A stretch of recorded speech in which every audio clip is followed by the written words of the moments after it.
तो इस वीडियो पे अपन बात करने वाले हैं सतना डिस्ट्रिक्ट की। तो सतना डिस्ट्रिक्ट में देखिए, सबसे पहले अपन बात करते हैं कि सतना जिले का नाम कैसे पड़ा था। सतना जिले का नाम सतना नदी के किनारे, सतना नदी के कारण से हुआ था। सतना जिले हम लोग पिछले वीडियो पे जैसे कि बात कर चुके हैं, रीवा संभाग के अंतर्गत आने वाला एक जिला है। रीवा संभाग के अंतर्गत 4 जिले आते हैं, रीवा, सीधी, सतना, सिंगरौली।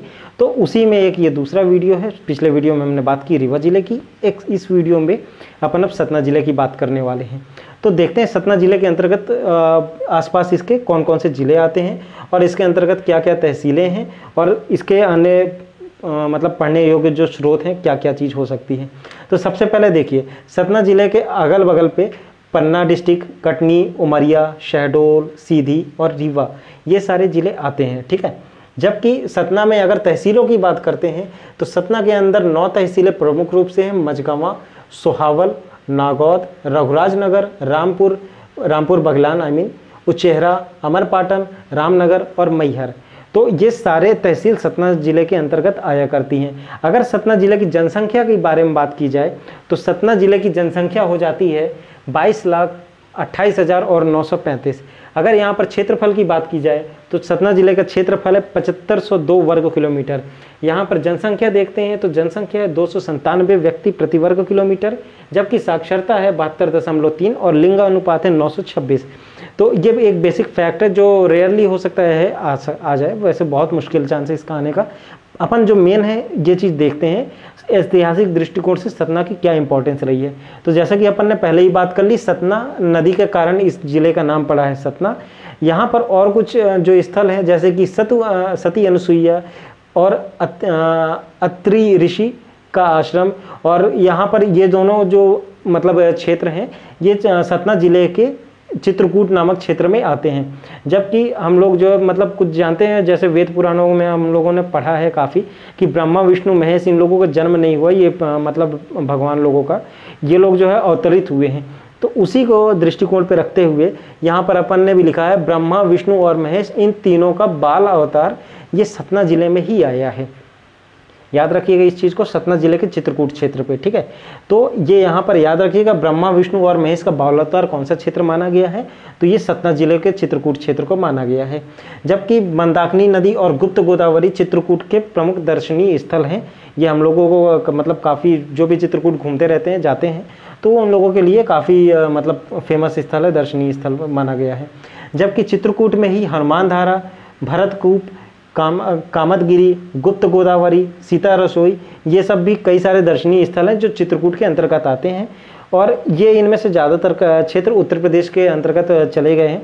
जब हम लोग कुछ कई बार जानते हैं जैसे उत्तर प्रदेश और एमपी के बीच में जो एक विवादित क्षेत्र है, मतलब कोई चित्रकूट को यूपी वाले अपना मानते हैं, एमपी वाले अपना मानते हैं, पर हम मध्य प्रदेश में रहते हैं, दैट्स वाई हम लोग चित्रकूट को मध्य प्रदेश का एक क्षेत्र मान करके पढ़ेंगे। तो ये सारी क्षेत्र हैं जो चित्रकूट डिस्ट्रिक्ट में, चित्रकूट नामक क्षेत्र पे आते हैं। ये हम लोग जो एक बार और बात भी करते हैं जैसे कि राम भरत मिलाप, इस तरह वर्ड जो सुना है अक्सर घर पे, तो वो चीज़ क्या है? वो चीज़ ये थी जब राम अपने वनवास के लिए निकल गए थे, राम जी से मिलने के लिए भरत वहाँ पर गए थे, जहाँ पर आए थे वो था चित्रकूट नामक क्षेत्र ही। तो यहीं पर भरत जी राम जी से मिलने गए थे और उसी क्षेत्र के कारण यहाँ पर इस क्षेत्र का जगह पे राम भरत मिलाप क्षेत्र एक कहा गया है। ये यहीं पर सतना के चित्रकूट नामक क्षेत्र में है। जबकि यहाँ जो अपन ने बात की, राम ने वनवास जो गए थे, तो ऑब्वियस सी बात है राम भरत मिलाप अगर चित्रकूट क्षेत्र में है तो जाहिर सी बात है कि राम जी यहाँ पर कुछ समय तक ठहरे भी होंगे। तो इसलिए इस फैक्ट को भी याद रखिएगा, राम ने वनवास का कुछ समय चित्रकूट में भी बिताया था। ठीक है। अब भरहूत स्तूप के बारे में हम लोग चर्चा करते हैं। जैसे भरहूत स्तूप हम लोगों ने जाना है कि बहुत ज़्यादा फेमस क्षेत्र है। इसकी खोज किसने की थी? इसकी खोज अलेक्जेंडर कनिंघम ने की थी और ये ऐतिहासिक दृष्टिकोण से बहुत इंपॉर्टेंट है। 2 साल पहले एमपीपीएससी में इसके रिगार्डिंग क्वेश्चन आया था और ये पूछा गया था। चलिए इसका हम आंसर क्या बताएं, इसका आप अपने एंड से आप कमेंट बॉक्स में इसका आंसर बताइए। ये ऐतिहासिक दृष्टिकोण से लेकिन बहुत इंपॉर्टेंट है। ये फादर ऑफ समथिंग कुछ है, इतना ज़्यादा वो दे दिया है आपको ट्रिक, तो इससे ज़्यादा क्या चाहिए। खैर आगे बात करते हैं शिक्षा और संस्थानों की जो सतना जिले में है। तो इसमें देखिए मध्य प्रदेश ग्रामोदय विश्वविद्यालय सतना के चित्रकूट नामक क्षेत्र में थे। इसका ये स्थापना सन 1991 में किया था। और किसने किया था? ये 1991 में नानाजी देशमुख द्वारा किया गया था। याद रखिएगा ये चीज़। और साथ ही साथ ये भी याद रखिएगा नानाजी देशमुख द्वारा एक और शिक्षण संस्थान है जो जबलपुर जिले में है, वो शिक्षण संस्थान का नाम क्या है आप कमेंट बॉक्स में साथ में बता सकते हैं। नहीं पता होगा डोंट वरी, जो भी याद होगा वो अपना कमेंट बॉक्स में लिख करके बताइए, हम अगले वीडियो में उसकी जरूर जानकारी आपको देंगे। ठीक, नेक्स्ट बात करते हैं तुलसी शोध संस्थान। तुलसी शोध संस्थान एक आयुर्वेदिक केंद्र है जहाँ पर कई सारे लोग जो मतलब आयुर्वेदिक रूप से अपने आप को इलाज करवाना चाहते हैं तो ये तुलसी शोध संस्थान वाले क्षेत्र पे जाते हैं। ये चित्रकूट में पड़ता है, सतना जिले के, और यहाँ पर जाकर के अपना नेचुरली ट्रीटमेंट करवाते हैं। कहा जाता है आँख से रिलेटेड जो मतलब तकलीफ़ें होती हैं लोगों को, इस एरिया पे जा कर के जो लोग नेचुरली जो मतलब अपने आँख का इलाज करवाते हैं और बहुत सारे लोगों को ठीक होती है, जो कि मेडिसिन पे जो है जिसमें बहुत सारे इलाज नहीं है उसमें जा कर के यहाँ पर ठीक हो जाते हैं। खैर अब वो लोग वही जाने। अपन नेक्स्ट बात करते हैं भौगोलिक दृष्टिकोण की। तो याद रखिए कि मानव भूगोल के अंतर्गत सतना जिले में सीमेंट और बीड़ी उद्योग काफ़ी फेमस रहा है। देखा जाए तो मध्य प्रदेश का ये पूर्वी क्षेत्र, उत्तर पूर्वी क्षेत्र जो आता है ये रीवा संभाग, तो ये क्षेत्र में जो है ये चूना से रिलेटेड और सीमेंट से रिलेटेड काफ़ी सारा जीके रहा है। तो जैसे कि रीवा, सतना और कटनी, ये वाले जो क्षेत्र हैं, ये वाले क्षेत्र में सबसे ज़्यादा जो है सीमेंट और चूना का मतलब उत्पादन भी होता है, मतलब मिनरल्स निकालते भी हैं, और साथ ही साथ इसका ये औद्योगिक रूप से इसका यूज़ भी किया जाता है। तो इसी के तहत इसको याद रखिएगा, सीमेंट और बीड़ी उद्योग ये यहाँ सतना के प्रमुख उद्योग हैं, जबकि चूना और गेरू यहाँ पर ये जो निकलता है ये मध्य प्रदेश में नंबर 1 इसका पोजीशन रहता है। मध्य प्रदेश में सबसे ज़्यादा चूना और गेरू का उत्पादन कहाँ होता है, तो ये होता है सतना जिले पे। याद रखिएगा इस चीज़ को। सतना जिले में आने वाली कुछ नदियों के बारे में बताते हैं, जैसे कि मंदाकिनी, टोंस और सोन पैसुनी, ये 3 प्रमुख नदियाँ हैं इस क्षेत्र की। तो ये यहाँ पर इसका भौगोलिक जितनी जानकारी थी हमने आपको बता दिया है। नेक्स्ट अपन बात करते हैं यहाँ पर सांस्कृतिक और पर्यटन दृष्टिकोण से।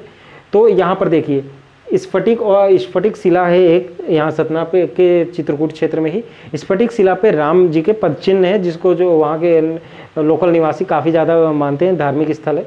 और ये श्री राम जी के जो है मतलब वर्तमान में उनके होने का प्रमाण कहता है कि ये श्री राम जी थे, तो वो वहाँ पर उसी के रिगार्डिंग स्फटिक शिला में उनके पद चिन्ह है जिसकी पूजा की जाती है। नेक्स्ट अपन बात करते हैं भूमरा और खो की। तो ये भूमरा और खो ये गुप्तकालीन मंदिर थे जो यहाँ सतना जिले के अंतर्गत आते हैं।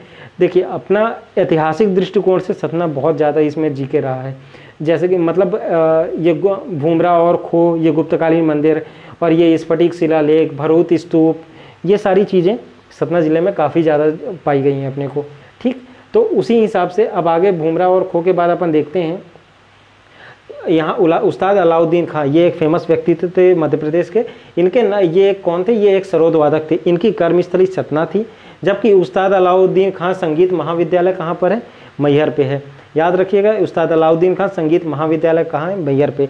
अब आपको 2 जीके आपको क्वेश्चन पूछता हूँ, उस्ताद अलाउद्दीन खां संगीत समारोह कहाँ होता है और उस्ताद अलाउद्दीन खां एकेडमी कहाँ पर है। इन दोनों के आंसर भी बताइएगा। आज के 4 क्वेश्चन हो गए हैं, इनके आंसर आपको बनते हैं, ठीक है। अदरवाइज अपन नेक्स्ट वीडियो पे बात कर लेंगे। नेक्स्ट अपन आते हैं चित्रकूट और मैहर की। देखिए मध्य प्रदेश के अंतर्गत कई सारे मतलब क्षेत्र ऐसे हैं जो मध्य प्रदेश की मतलब राजधानी को और कुछ भी मतलब स्पेशल उपमा दी गई है, जैसे कि इंदौर को ऑप्शन नाम दिया गया है औद्योगिक राजधानी, और ऊर्जा राजधानी के रूप में सिंगरौली फेमस है। इस टाइप से कई सारी अलग अलग राजधानियां हैं, तो आपको हर चीज़ को एक बार लिख करके रखना। ये ऐसे फैक्ट हैं जो आप रेगुलर बेसिस पे देखेंगे तभी आपको याद रखेंगे, जैसे कि ऊर्जा राजधानी बता दिया है, औद्योगिक राजधानी, सांस्कृतिक राजधानी, संस्कार राजधानी, इस टाइप से बहुत सारी राजधानियाँ हैं जो मध्य प्रदेश की उपमा के रूप में नज़र आती हैं। तो उसी के दृष्टिकोण से यहाँ पर ये राजधानी के अलावा ये नगर के रूप में घोषित किया गया है। तो मध्य प्रदेश शासन द्वारा चित्रकूट और मैहर ये जो दोनों धार्मिक क्षेत्र हैं, इन दोनों धार्मिक क्षेत्र को पवित्र नगर के रूप में घोषित किया गया है एमपी गवर्नमेंट के द्वारा। ठीक, एक और चीज़ चित्रकूट से रिलेटेड याद रखिएगा, गधा मेला सबसे ज़्यादा कहाँ लगता है, मतलब फेमस गधा मेला कहाँ लगता है, ये चित्रकूट में लगता है। कभी भी एमपीपीएससी का क्वेश्चन आएगा इसमें जरूर मारिएगा। ये तो खैर व्यापम का क्वेश्चन है। क्वेश्चंस तो देख लीजिए जितने भी हम लोगों ने यहाँ पर लिखे हैं, ऐसा कोई भी क्वेश्चन नहीं है जो किसी न किसी एग्जाम से नहीं आया हो। आप इस वीडियो को पूरा देखिएगा, हम आपसे बिल्कुल रिक्वेस्ट करेंगे ये वीडियो को कंप्लीट देखिए, क्योंकि इसमें एक भी कोई ऐसा फैक्ट नहीं है जो आपको किसी न किसी एग्जाम में ना आया हो। हाँ, किसी भी एग्जाम में आया है, दैट्स वाई उसको यहाँ पर लिखा गया। आप ये सारा चीज़ लिखिए, क्योंकि मध्य प्रदेश पीएससी में वेटेज एमपी जीके का 34 से 35 क्वेश्चन इस बार होने वाला डेफिनेटली। और सिर्फ MPPSC में ही नहीं, MP व्यापम के रिगार्डिंग भी क्वेश्चन पे ये बेसिक ऐसे फैक्ट हैं जो आपके आते हैं। PSC का तो फिर भी बन जाता है, व्यापम के आए हुए क्वेश्चन नहीं बन पाते हैं। व्यापम में ऐसे ही क्वेश्चन आते हैं, इसलिए आप इन एक एक फैक्ट को याद करके रखिए जिले वाइज, तभी आपसे सारा पेपर कंप्लीटली बनेगा। तो चित्रकूट में गधा मेला लगता है। नेक्स्ट बात करते हैं तुलसी संग्रहालय की। ये कहाँ पर है? रामनगर पे। तुलसी संग्रहालय की स्थापना कब की गई है, यह भी आप बताइए। चलिए, तो इसके अलावा पहला wild tiger safari Madhya Pradesh में कहाँ पर बना? ये तो पहला कहाँ का? पहला सिर्फ मध्य प्रदेश का नहीं, मुकुंदपुर यहाँ पर बना है। ये दुनिया का पहला वाइल्ड टाइगर सफारी है, इसको याद रखिएगा। नेक्स्ट इसकी बात करते हैं यहाँ पर कुछ और फैक्ट की। तो भरूच स्तूप का निर्माण किसने करवाया? भरूच स्तूप ये अलेक्जेंडर कनिंघम ने जो इसको बनवाया था, भरूच स्तूप को, मतलब इसको खोजा था, सॉरी।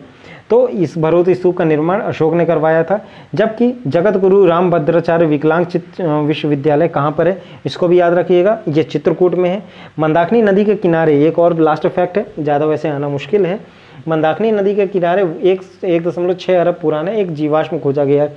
ये किसने खोजा है? ये स्वीडन के कुछ शोधकर्ताओं ने खोजा था। तो इन सबको याद रखिएगा। तो फिलहाल इस वीडियो में सतना का इतना ही। तो आप इस वीडियो को अपनी तरफ से स्क्रीनशॉट भी ले सकते हैं अगर आई होप आपको ज़रूरत लगे तो। अदरवाइज आप अपने नोट्स आई होप बना सकते हैं खुद भी, जो मैं बताता जा रहा हूँ खुद के राइटिंग पे लिखेंगे तो वो ज़्यादा बेहतर है बजाय इस वीडियो को देखने के। इस वीडियो को बल्कि हम अपने एंड से कंप्रेस करके कम से कम बताने की कोशिश कर रहे हैं ताकि आपको किसी भी तरीके की दिक्कत ना हो। 5-5 मिनट के वीडियो रहेंगे, आपसे बताएंगे। आप कहीं भी 2 मिनट के लिए भी अगर खाली हैं, फास्ट करके, ऐसा भी नहीं बोल रहा हूँ स्लो मोशन पे देखिए, एकदम फास्ट करके वीडियो प्ले कीजिए और वीडियो प्ले करके जो भी आपको फैक्ट बताते जा रहे हैं रटिए। अगर 52 जिले हैं, 52 जिले के सारे वीडियो को मैं अगर 5-5 मिनट करके भी बना रहा हूँ तो 250 मिनट के आसपास के लगभग वीडियो बनते हैं। मान के चलिए 300 मिनट के ना, ज़्यादा से ज़्यादा कितना हुआ? 5 घंटे। 5 घंटे में आपको पूरा मध्य प्रदेश जीके कंप्लीट हो रहा है। आपको ज़्यादा समय नहीं देना, कम से कम समय में ही आपको पूरा मध्य प्रदेश जीके का वीडियो कंप्लीट हो रहा है। मैं रिक्वेस्ट करूंगा आप डेफिनेटली देखिए और ये अपने जीके को इम्प्रूव करिए, क्योंकि MP जीके में अगर आप 100% मार्क्स लाएंगे तभी आपका MP से रिलेटेड कोई भी एग्जाम रहेगा 100% क्वालिफाई करेंगे। लेफ्ट राइट का या फिर मतलब प्लस माइनस का कोई भी आंसर ऑप्शन नहीं रहेगा। मैं बिल्कुल एक्सपीरियंस से बता रहा हूँ, यकीन मानिए। खैर चलिए, अपन बात तो करते रहेंगे अगले वीडियो में। फिलहाल इस वीडियो में इतना ही। तब तक के लिए जय Hind, have a nice day.